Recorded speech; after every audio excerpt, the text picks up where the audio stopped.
Haya maandishi yametoka wapi? Tatizo nini mwanangu hapa? Huyu brother huyu jau sana huyu. Kaniuzia simu ya mkopo. Simu ya mkopo hii. Hebu tuone bwana. Yaani simu inafanyaje bwana? Yaani simu kaniuzia wiki mbili zilizopita nyuma. Nisikiliza. Nimeulizwa mimi. Tuko na huyu blaza, wewe subiri utaelezea. Imekuaje? Kaniuzia wiki nyuma za mbili zilizopita. Unasikia? Nimeenda nyumbani, nimeilistart. Maana siko kuna mafaili yake nimeilistart ili utengeneze ya kwako. Nitengeneze yangu mimi. Nimeilistart na kuta mambo kama haya. Kila nikipiga simu hapatikani.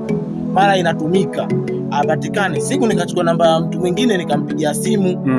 Nikumpigia simu nikamwambia bwana kuna mteja anataka simu ndo kaja.